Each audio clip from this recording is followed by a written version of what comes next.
Bonjour, aujourd'hui nous allons voir comment faire des recherches dans une grille tarifaire. Pour cela, nous allons utiliser donc une grille tarifaire comme celle-ci. Alors, c'est quoi le principe? Le principe, c'est que vous avez un certain nombre d'objets qui sont disponibles ici. En fonction de l'objet que vous avez choisi, suivant que la quantité commandée qui est notée ici, donc si vous en commandez un, vous aurez un prix de 1500 €. Si vous en commandez 10 ou plus, vous aurez un prix de 1425. Si vous en commandez 100 ou plus, vous aurez un prix de 1275. Et si c'est 1000 ou plus, vous aurez un prix de 1050. Donc, on voit effectivement que si j'en commande 200, il faudra que je me rapporte à la grille tarifaire 200. Donc, dans ce cas-là, je serai à 1275. Donc, entre 100 et 999, je suis avec ce prix-là. Entre 10 et 99, je suis avec ce prix-là. Et entre 1 et 9, je suis avec ce prix-là. Donc, il va nous falloir retrouver le prix par rapport à ça. Alors, on va être obligé de faire un certain nombre d'opérations préalablement dans ce fichier. La première chose, ça va être, dans ce cas-là, de pouvoir nommer notre tableau. Donc, je vais sélectionner l'ensemble de mon tableau. Attention, ici, je n'ai pas, par exemple, fait comme je fais habituellement, mis sous forme de tableau. Pourquoi?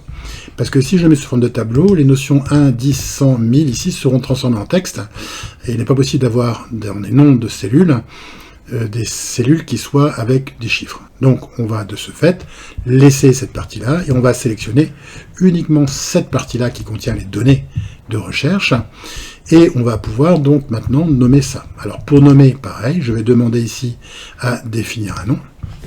Ce nom, je l'appelle grille tarifaire. Alors pourquoi le underscore, le tiré du bas? Parce que je n'ai pas le droit d'utiliser le tiré bas dans les cellules nommées.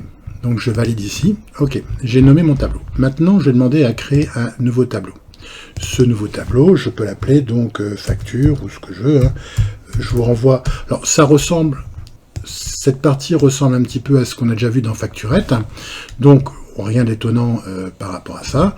Donc on va dire qu'ici on va avoir un système qui s'appelle article.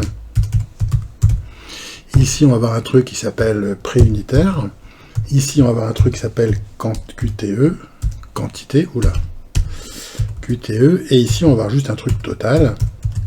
Ça ressemble fortement à l'exercice Facturette qui était donc vu dans des épisodes précédents, parce qu'il y avait 4 vidéos relatives à cette thématique. Donc ici, je pourrais nommer mes objets. Je vais ici ne rien faire par rapport à ça. Première chose que je vais faire du coloriage. Alors du coloriage, c'est-à-dire que je vais dans ce cas-là revenir dans l'accueil et je vais demander définir un nom de mon tableau. Je prends habituellement et je dis mon tableau comporte des entêtes, je dis OK par rapport à ça, et j'ai donc un tableau ici. Donc ici, je pourrais très bien dire, OK, je vais taper l'article au hasard. Mais plutôt que de taper l'article au hasard, puisque j'ai qu'une liste ici, je me dis, autant aller chercher l'article directement dans cette liste, ça évitera des erreurs de saisie. Alors, par rapport à ça, je vais donc aller dans la partie données. Dans la partie données, je vois ici que j'ai outils de données et j'ai donc cette partie qui me permet de validation de données. Je lui demande est-ce que j'autorise tout. Alors, on a déjà vu ça dans d'autres épisodes, donc à vous de vous rapporter aux épisodes relatifs à cette thématique. Et sinon, ici, je vais pouvoir demander je veux une liste. Dans cette liste, je vais demander la source et je vais pouvoir cliquer ici dans la liste des babioles, machin, etc. Juste pour ceux qui n'auraient pas tout vu, je vous renvoie à la partie relative aux listes à 2 niveaux que l'on va déjà traiter par rapport aux îles des Glénans avec des thématiques à faire sur les îles. Je valide ici. Je remarque que j'ai bien mes dollars qui sont mis ici positionnés, donc je me dis OK, je valide et je vois maintenant que dans la liste ici déroulante, j'ai bien la liste des objets qui sont disponibles ici. Donc je vais pouvoir en prendre un par exemple au hasard, bricole, et je vais demander quel est le prix unitaire de bricole. Alors, nous allons donc par rapport à ça voir plusieurs solutions. Première solution avec recherche V, qui est un classique, qui est la 3e fonction la plus utilisée normalement dans Excel, couplé avec recherche H, qui est beaucoup moins utilisée, parce que souvent les recherches sont plus dans des tableaux avec des colonnes, donc avec recherche V. Mais dans notre cas, la recherche H peut se faire, puisqu'on va rechercher l'information ici, qui est donc horizontale.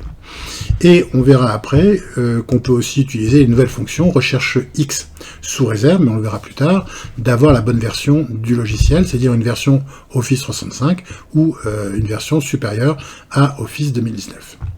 avant d'utiliser la formule, je peux déjà me demander, est-ce que mon tableau, il a ici un nom? Ce serait quand même plus judicieux.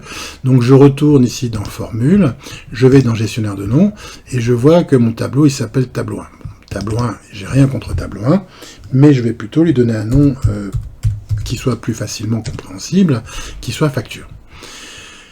Donc je ferme, et je peux maintenant aller chercher la fonction ici. Je vais cliquer ici, et je vais demander donc à chercher dans toutes les fonctions.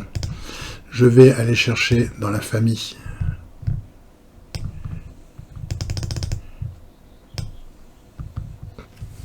recherche, et ici si je clique sur recherche, je vois renvoie un nom à partir d'une place. Donc ça on l'a vu, et surtout si vous regardez bien, il y a ici fourni pour la compatibilité ascendante.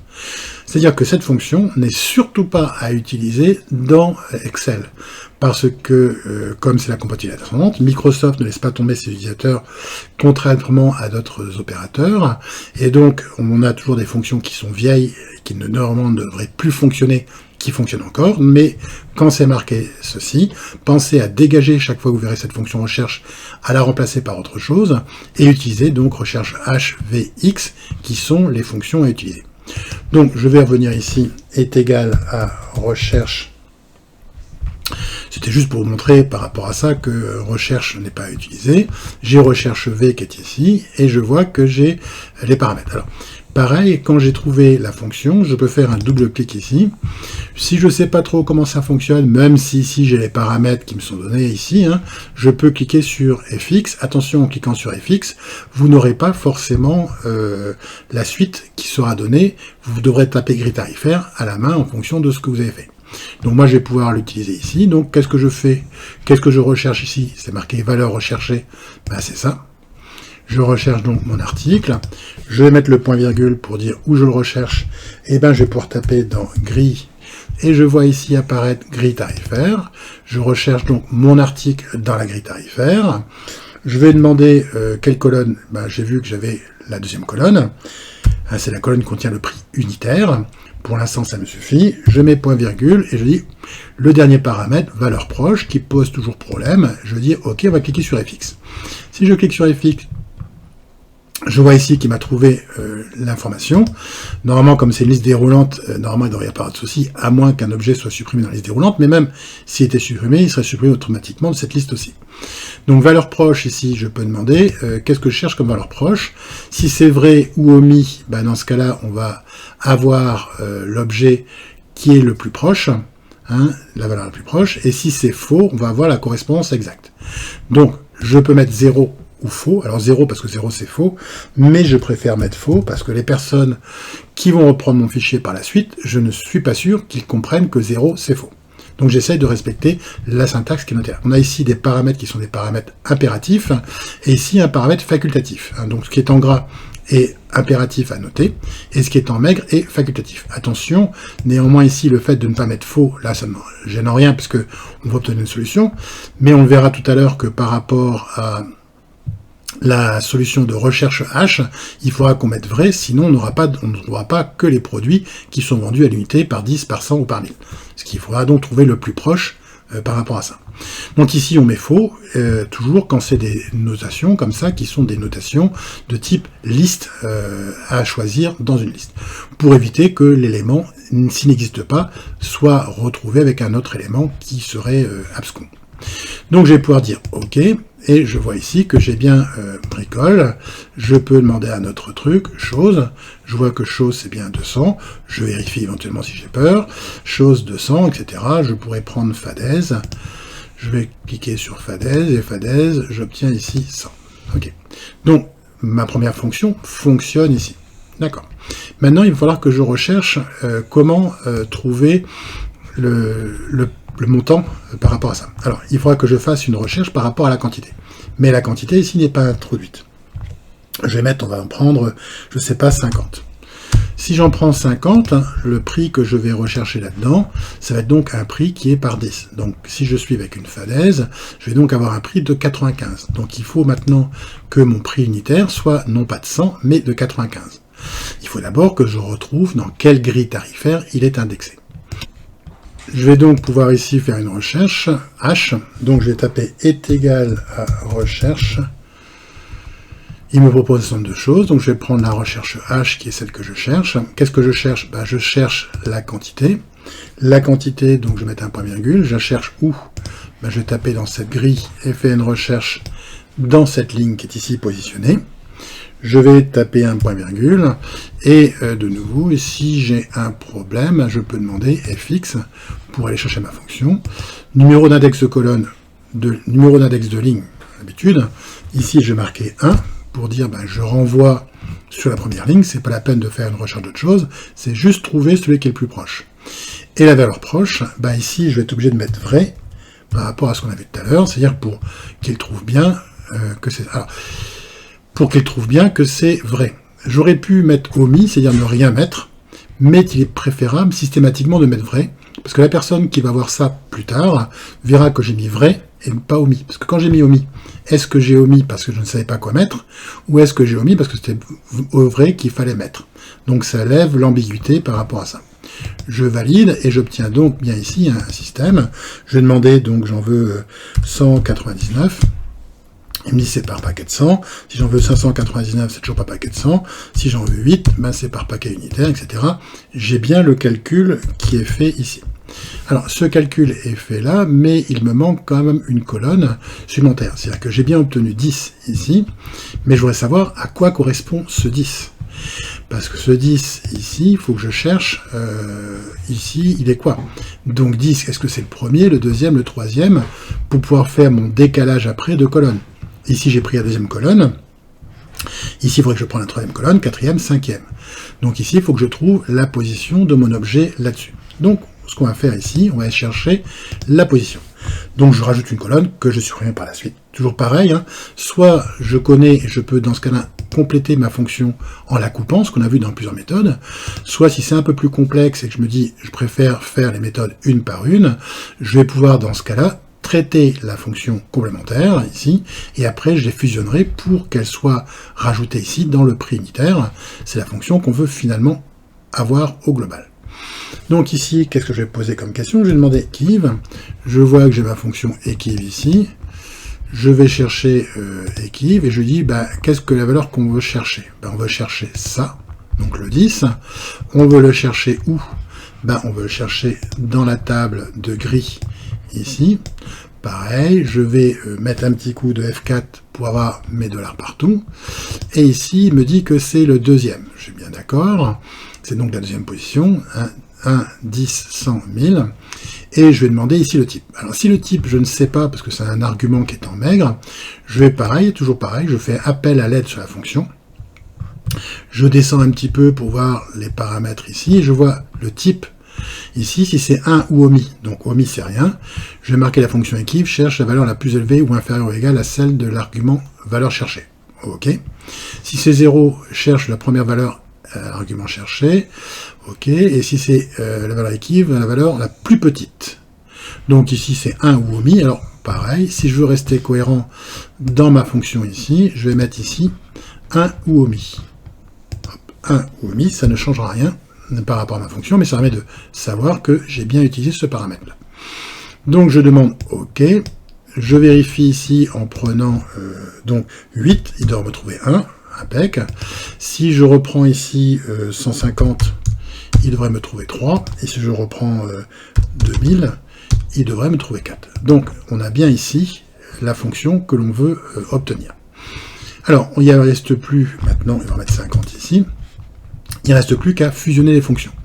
Dire qu'ici, j'ai donc une recherche, ça, qui va rechercher le recherche H de l'élément, et ici, j'ai donc la fonction équivalente qui me permet de rechercher ici l'élément que j'ai obtenu en colonne 1. Donc, colonne 1, je vais prendre ma fonction, je dis, hop, on va couper tout ça, on va copier, c'est pareil, copier, échappe, et je reviens ici, et je vais sélectionner ma colonne 1 qui est ici, et je vais coller ma colonne 1 pour dire OK, j'obtiens la même chose.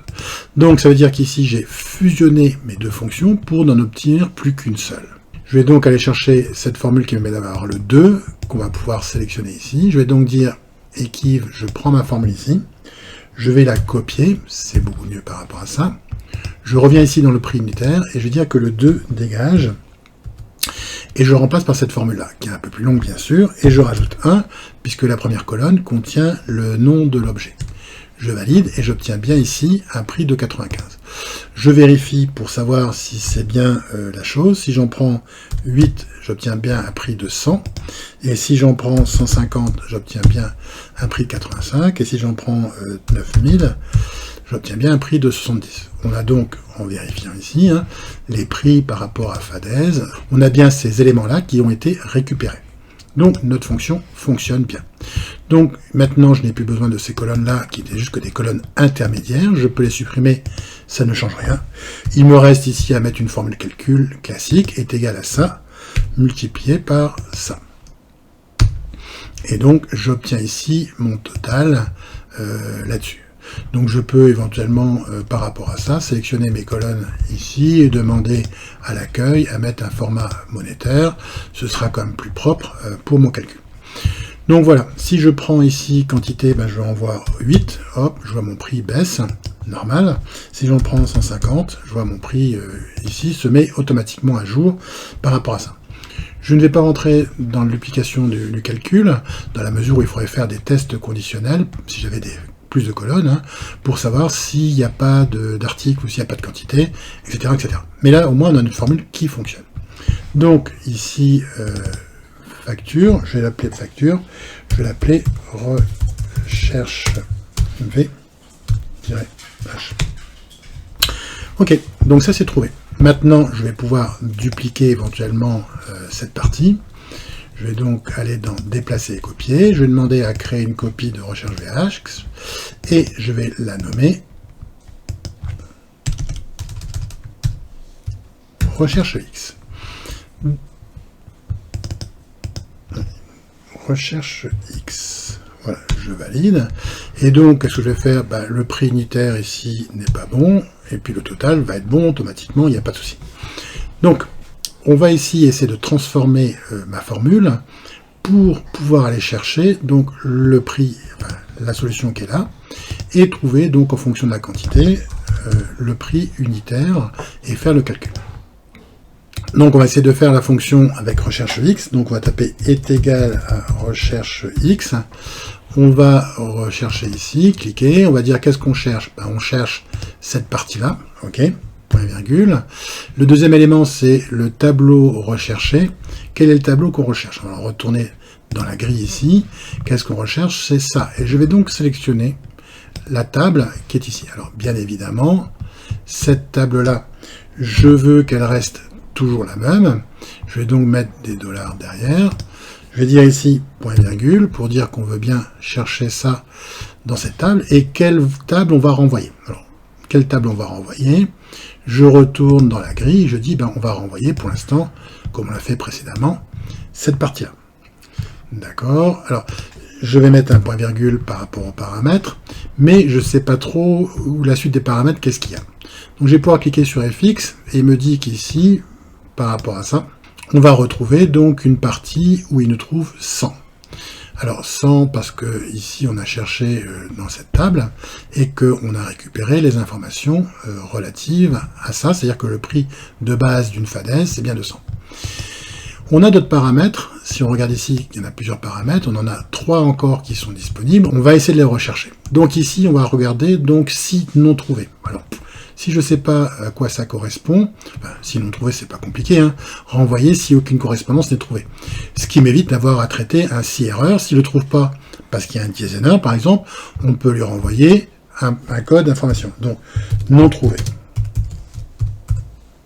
Je mets des guillemets parce que ce n'est pas une variable, mais c'est bien une chaîne de caractères. Ici, il y a le mode de correspondance. On va donc cliquer sur l'aide pour aller chercher le mode de correspondance. Donc si je regarde ici, vous avez la description, on va le rechercher, le tableau renvoyé c'est fait, si non trouvé c'est fait, et mode de correspondance. Alors le mode de correspondance, il vous dit quoi? Il vous dit 0, si c'est une correspondance exacte, d'accord? Si aucun n'est trouvé, renverra NA, d'accord? Ok. C'est donc ce qu'on avait vu aussi par rapport au vrai-faux qu'on avait dans la recherche V et H. Correspondance exacte, si aucun n'est trouvé, retourne l'élément suivant le plus petit. C'est-à-dire que dans notre cas, pour l'instant, on n'a pas besoin, mais on voit que par rapport à la recherche H qu'on a fait tout à l'heure, ce serait donc -1 pour trouver l'élément le plus petit. Si aucun n'est trouvé, retourne le prochain article plus grand. C'est-à-dire qu'on a la fonction inverse, c'est-à-dire qu'il va trouver le plus grand. Alors ça peut servir dans certains cas de figure, hein. C'est-à-dire que ça étend les fonctions recherche V et H, parce qu'on peut prendre l'élément suivant aussi. Et on peut aussi utiliser une correspondance générique avec les jokers. On n'en parlera pas ici, hein, mais ce sont des métacaractères qui sont utilisés pour dire étoile quelque chose suivant le type de recherche. On va en profiter pour regarder le mode de recherche. Si c'est 1, c'est donc le premier élément qui va être recherché, donc par ordre croissant. Si c'est -1, on va faire une recherche inversée. On peut effectuer aussi une recherche binaire qui repose sur les tris, machin, etc. Et on peut aussi -2 faire une recherche binaire par le tri de tableau décroissant. Donc, plusieurs possibilités par rapport à ça en fonction de nos contraintes. Donc nous, c'est 0 ici et 1 ici pour ce cas-là. Et après, pour le deuxième, ce sera -1. Donc, je retourne dans mon tableau qui est ici. Je vais donc ici utiliser 0. Et ici, je vais utiliser 1. Alors, pareil, c'est pas forcément utile de renseigner ces informations-là, parce que ce sont des éléments qui sont facultatifs, mais néanmoins, ça peut être bien de le trouver par rapport à ça, quand même. Donc, je valide ici, et j'ai donc bien ici le prix qui est notifié par rapport à ça. Si je clique dans la liste déroulante et que je prends autre chose, je vois bien que mon prix change, et qu'il est adapté par rapport aux contraintes que j'ai. Je vais retourner dans le falaise, ici maintenant, et je vais aller rechercher, faire une recherche du décalage que j'ai à mettre. Pour faire une recherche sur le décalage, je pourrais, comme je l'ai fait dans recherche V et H, mettre ici une petite colonne supplémentaire. Je peux aussi tout simplement ici demander ici à chercher le décalage que je veux utiliser. Donc la table que je veux chercher en décalage, c'est bien celle-là. Je vais donc sélectionner cette partie-là, et je vais donc faire ma recherche X. Recherche X, je vais demander ici recherche X. Qu'est-ce que je recherche? Je cherche la quantité. Je la recherche où? Je vais la chercher dans la partie gris, c'est cette partie-là que je veux. Point virgule. Je vais chercher quoi? Je vais chercher automatiquement dans cette partie-là. Je vais chercher premier paramètre, je m'en fous, je ne laisse rien parce que c'est pas la peine de mettre non trouvé. Et je mets ici -1 et je ferme ma parenthèse et je valide. Et j'ai donc ici, je vais vérifier si ça marche. Si j'ai donc 8, ça fonctionne. Si j'ai donc 15, ça fonctionne. Si je mets donc 150, ça fonctionne aussi. Et si je mets 9000, ça fonctionne aussi. J'ai bien mes chiffres. Donc, on a vu comment faire fonctionner donc cette recherche X qui me permet, en une seule formule, ou presque, d'avoir complété les deux.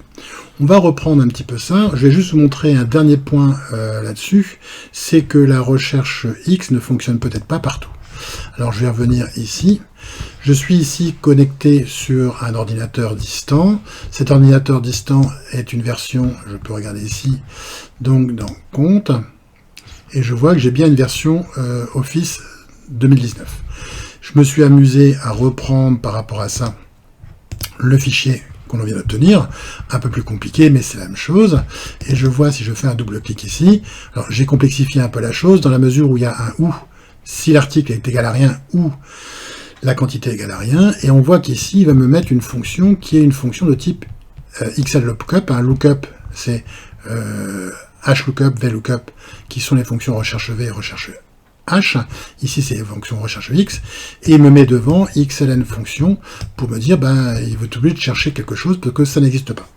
Donc, vous ne pourrez pas utiliser. C'est-à-dire que si je demande ici est égal à recherche, je vois que j'ai bien recherche, mais je n'ai pas de recherche X. La fonction recherche X n'est pas notée ici. Donc attention à cette partie-là, ça ne fonctionne, comme on l'a vu, qu'avec les fonctions. Dernier point qu'on va traiter ici, on va montrer qu'on peut utiliser aussi différemment la chose. Ici, pour ceux qui ont déjà traité les restaurants déclinants, vous reconnaissez les montants faits par les différentes serveuses sur différents types de repas. Je vais ici pouvoir demander à utiliser formule.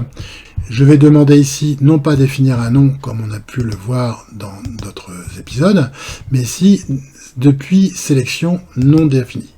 Et je vois qu'ici, il me propose de créer des noms par rapport aux lignes et par rapport aux colonnes. Alors attention, avec des chiffres, ça ne marche pas, c'est pour ça que je n'ai pas utilisé avec le tableau précédent, puisque les chiffres sont transformés et on ne peut pas utiliser des noms de lignes ou de colonnes, ou de noms de gestionnaire de noms, qui commencent par des chiffres. Donc je vais pouvoir ici dire OK, je valide. Qu'est-ce qui s'est passé? Si je vais dans le gestionnaire de noms, je vois qu'ici il m'a nommé tous ces trucs-là. Si bien qu'ici je peux dire est égal à Nelly.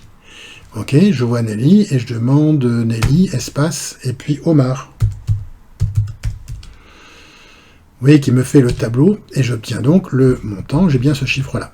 Je peux aussi m'amuser éventuellement à faire somme de Nelly, faire la parenthèse ou pas, il me le calcule automatiquement, et j'obtiens ici la somme de Nelly, où la somme est égale à la somme de Omar, je valide, et j'ai donc bien ici les montants. Alors je pourrais m'amuser à faire les totaux ici, en demandant dans l'accueil, vous l'avez ici sigma qui était là, sigma, il me dit somme de Omar, et si je dis ici sigma de la même chose, il me dit somme de Nelly, et j'obtiens bien les chiffres qui sont là.